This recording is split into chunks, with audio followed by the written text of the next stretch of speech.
Hey there, fellow classmates. Andrew Mills here again on week 7. This week we are to describe a time that we were flying with the GPS and had a component of the GPS system malfunction.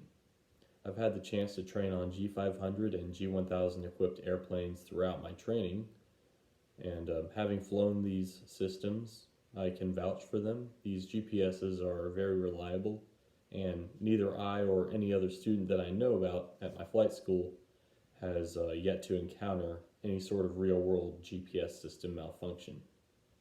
However, that is definitely no reason to not be prepared for if an actual system malfunction were to occur in real life.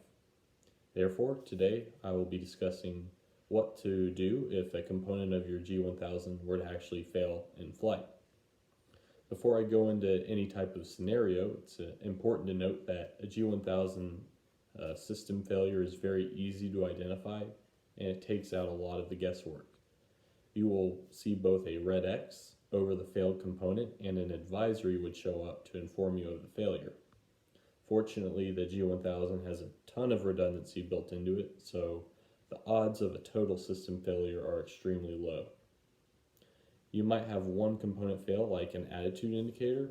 While this would take away your artificial horizon on the PFD, you would still be able to utilize the speed tape, the altimeter, or any other data that's being properly displayed.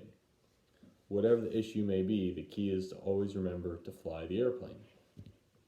Now, that being said, let's consider a scenario where you're flying along and suddenly red X's appear over the airspeed indication, the altimeter, and the vertical speed indication.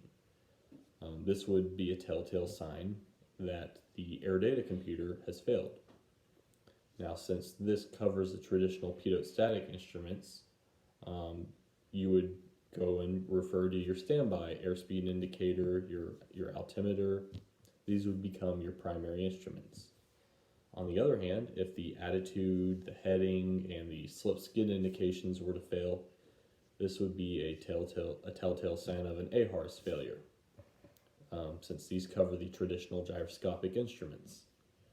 If this were to happen, you still have a standby attitude indicator and a magnetic compass at your disposal, and these would then become the primary instruments that you would be using instead of the ones that are being displayed on the PFD.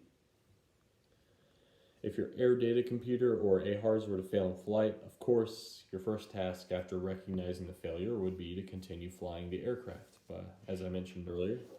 But after confirming that the aircraft's safe and under control, that would be when you would begin to troubleshoot. You can do this by referring to the emergency procedures in the POH, and if that did not fix the situation, you could just simply continue using your standby instruments, keep the airplane flying as safe as possible.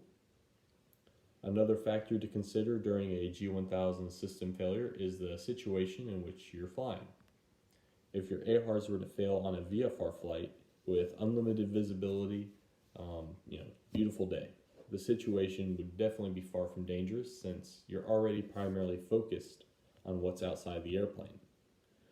However, if this failure would actually occur in IMC, you would have a bigger problem. You'd have to utilize your partial panel skills to safely control the airplane and then navigate it to a safe landing. Because of this, it'd probably not be wise to fly in a G1000 equipped aircraft in IMC unless you were already comfortable flying it partial panel.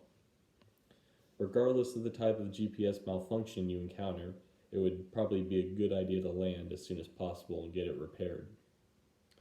One last thing I'll talk about is reversionary mode. Let's say you were flying along and one of the displays stopped working. Normally there's nothing that you as the pilot would actually need to do because the G1000 would automatically revert into what's called reversionary mode. In reversionary mode, the flight instruments and engine indications are all combined on the one working display.